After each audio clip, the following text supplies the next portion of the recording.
Well, hello, I'm Father Joe Gambala, pastor of St. Malachy Catholic Church.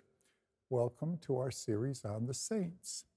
The saints that I will be talking about in this series are the saints that you would see when you come to St. Malachy. If you walk into our gathering room, you will see a variety of saints in the stained glass windows. You will also, of course, see two wonderful tile depictions, one of the Virgin Mary and the other of St. Malachy. And in front of the church, we have a statue of St. Malachy. So I thought, being that we are named after St. Malachy, we should begin our series with him. You know, in 34 years as a priest, I baptized a lot of people. And I've baptized my fair shares of Johns and Josephs and Marys and Anns.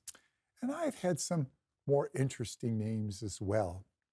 But can you imagine, in the year 1094, a young baby goes to be baptized, and his name is Meel Meodak Us Morgar.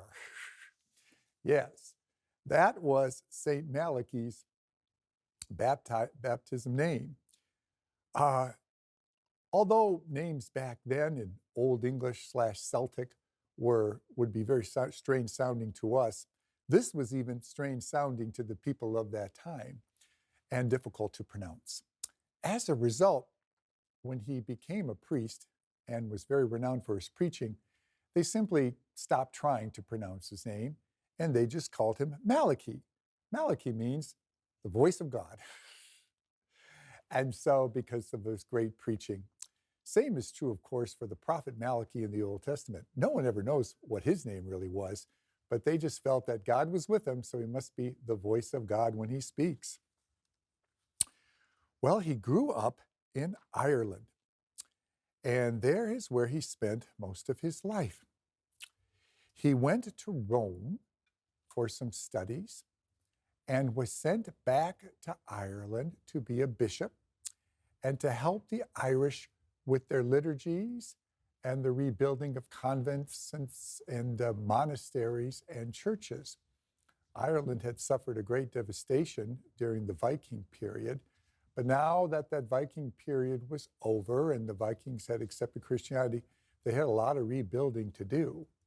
And so Malachy was in charge of a lot of that reconstruction. Also, he was in charge of working on the Irish liturgy. I'm going to give you a little history here. Back when the Romans left England and the Anglo-Saxons took over what we now know as England, the Irish, who by then were Christians because of the work of St. Patrick, were kind of cut off. And so the liturgy that was developed in Ireland was developed far away and apart from what was going on in Rome and the rest of the main church. So that when the Irish church was finally reconnected to the rest of the continent, well, there were many disputes and misunderstandings as to when is Easter and exactly what is the order of the Mass and how does it go. And Malachy was very, very important in reorganizing the liturgy in Ireland so that it conformed to the rest of the church as a whole. He was known for his preaching, as I mentioned, and for his prayer life and his holiness. He's known as the second patron saint of Ireland, but he's the first patron saint of Ireland that was actually born there. St. Patrick was born in England, but his story will be for another lesson. One thing I have to mention, though, about St. Malachy. In the 1500s, there was a tract published about a prophecy attributed to St. Malachy about 112 popes and their histories and what was going to be happening in the church. For hundreds of years, people thought this was written by St. Malachy himself and that he was given this gift of prophecy for all these many centuries. Truth is, though, it wasn't Malachy at all. In the Renaissance period, when people began to study Latin and the evolution of Latin, they realized that this was written in the Latin of the 1500s, not the Latin that would have been used by St. Malachy. But whoever wrote this lived through, had understood that history, and that's why it was so accurate. But he thought by attributing it to a great saint, would give it some credence. So If you've heard of the prophecies of St. Malachy, it's not St. Malachy's prophecy.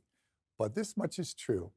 Our wonderful saint will help restore and improve the faith in Ireland.